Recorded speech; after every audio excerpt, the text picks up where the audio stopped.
Episode 7.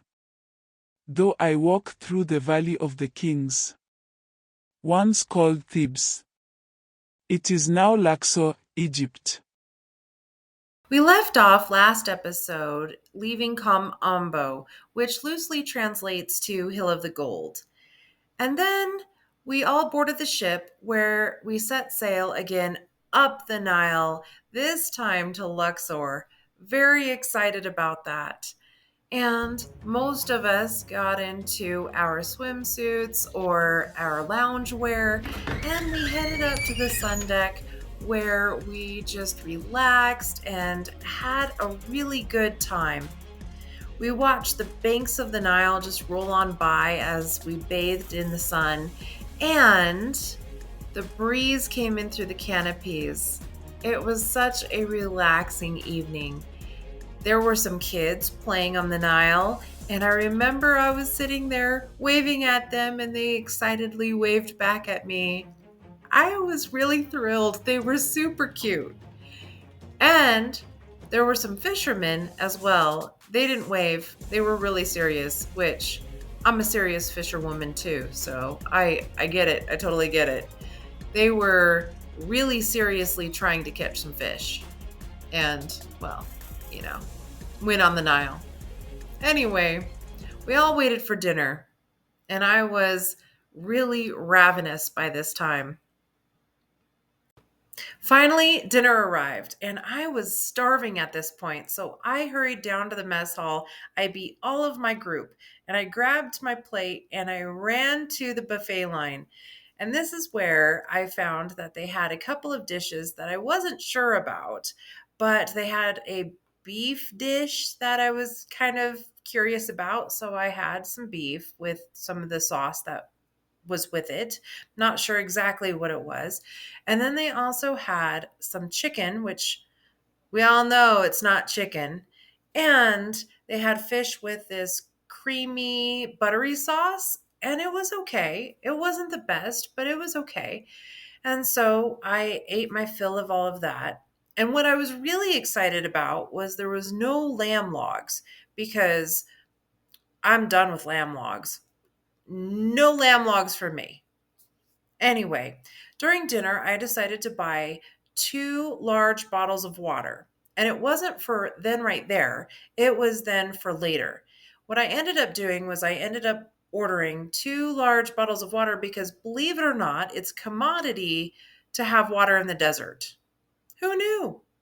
Anyway, I decided to take my bottles of water up to my cabin after dinner and refill my water bottles, which I stuck in the freezer. Brilliant, right? Who knew that frozen bottles of water in the desert were a thing? And they are a thing. Well, anyway, then I got into a little bit of a warmer outfit because it was cooling off and the nights could be a little chilly on the Nile. And I headed my way back up to the sun deck where I enjoyed the sunset and I was able to relax and have a pleasant conversation with all of the rest of my group until I went to bed. The next morning, it was such a scrambled panic to get ready. I was down in the mess hall trying to finish my eggs and cup of coffee, and before I knew it, I was back in my cabin grabbing my sunglasses, my hat, and my bottled water so that I could get on the bus because we were headed to pick up the rest of our crew who had taken a balloon ride to the Valley of the Kings. And that was going to be exciting to hear about. But the rest of us had headed on to the Colossi of Memnon, which was an ancient ruins that had, well, crumbled due to the sands of time. And it was built for King Amenhotep III. And this was, well, a necropolis in Thebes. Well, the Greeks had written a lot about Thebes. And so I was kind of excited to read and to explore all of this. Unfortunately, there were only two giant statues left of this entire necropolis. And it was kind of disappointing. Although, on the feet of one of the statues was a lot of graffiti. Now, you would think that graffiti was a modern invention. And, well, no. Since we have been writing and making jokes, graffiti has been a thing. And it was really cool to see graffiti from way back in the day. For those of the group that decided to skip breakfast and take a hot air balloon ride over the Valley of the Kings, they said it was spectacular. And I will admit that for only $120, taking a hot air balloon ride into the Sahara Desert, well, it might be worth it. I don't know. This side, in the back side of that building with the trees, it's arts and workers' tombs. We called it Valley of Arts. This is a wheat. Wheat? Yes. And next, they will harvesting. It's ready.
Western Sahara Desert of Egypt.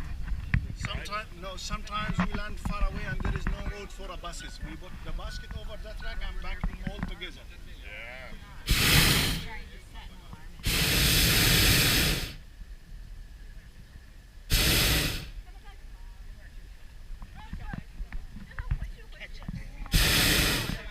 هلا يا يوسف قاعد في وادي الريان يا اخوي.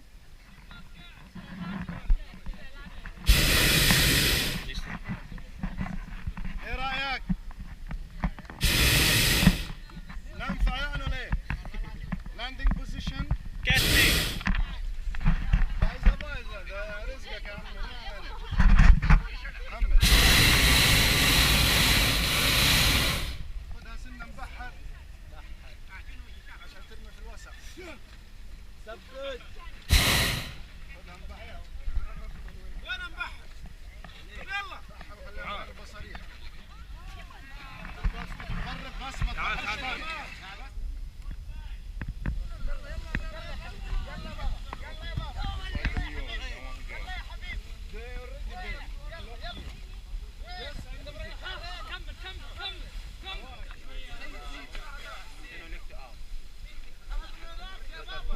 I am sure the balloon ride was great and all, but for those of us who stayed behind on the ground, well, we got breakfast, and I'm not sorry about that.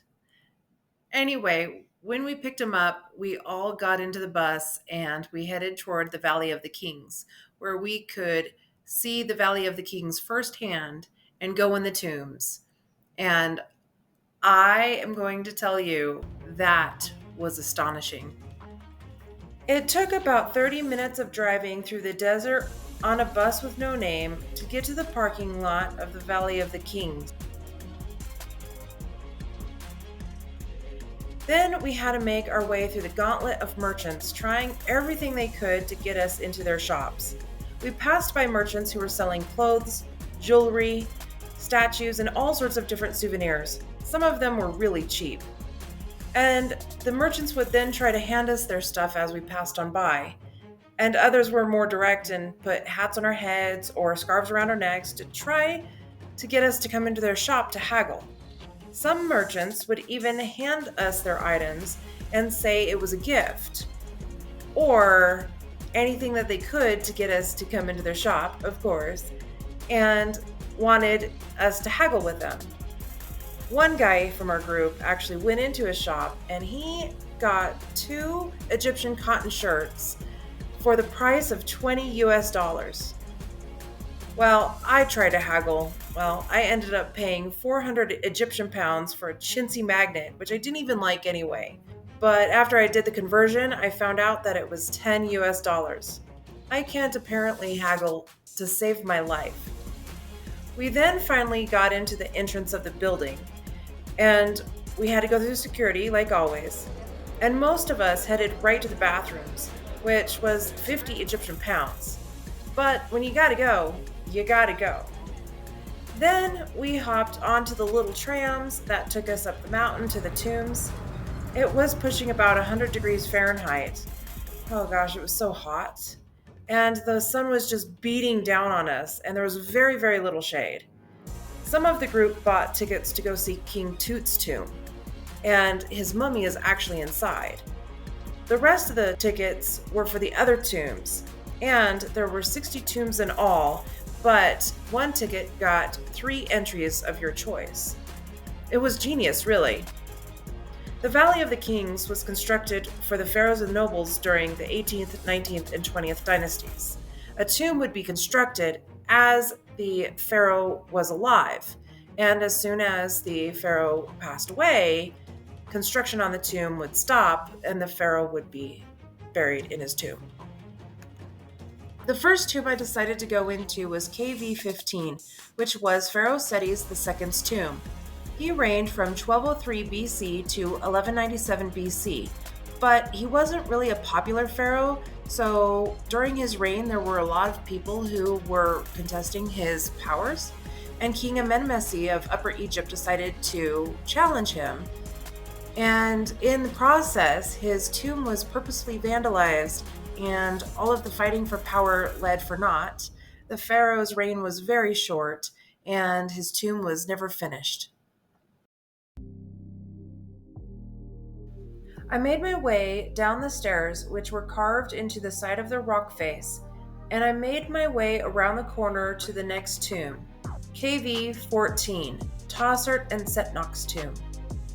Later on, I found out just how different this tomb was from all of the others, and I am sure that this story would make such a great movie someday.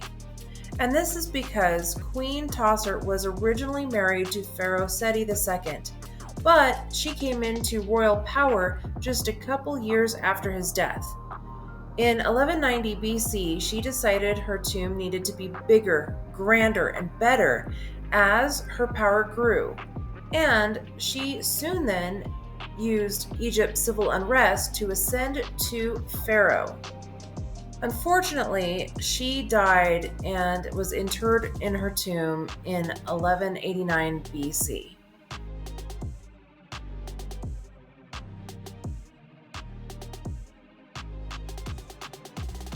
And at this time, Egypt's empire was completely collapsing, and Thebes was right in the center of all this political turmoil and chaos. And in a very strange turn of events, King Setnach died just 3 short years later in 1186 BC. His son, Ramses III, decided to steal Pharaoh Tausert's tomb and make it his father's final resting place instead of Setnach's own tomb.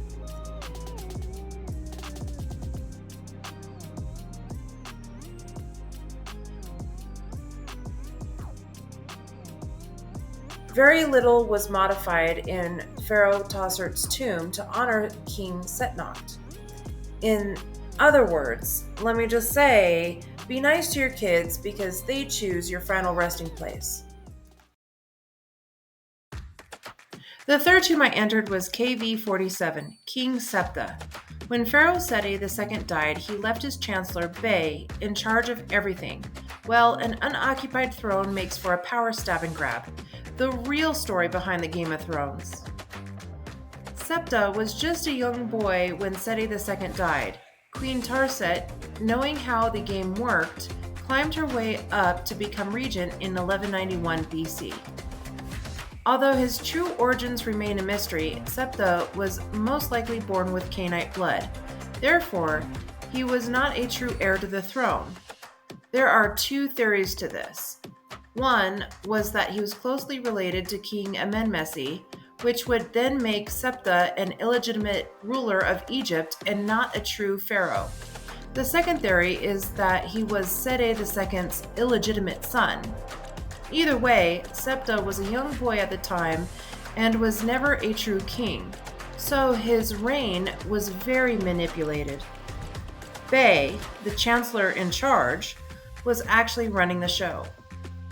And then he was caught. He was caught overreaching his power, deemed a traitor, and then was executed, probably in a very horrific way.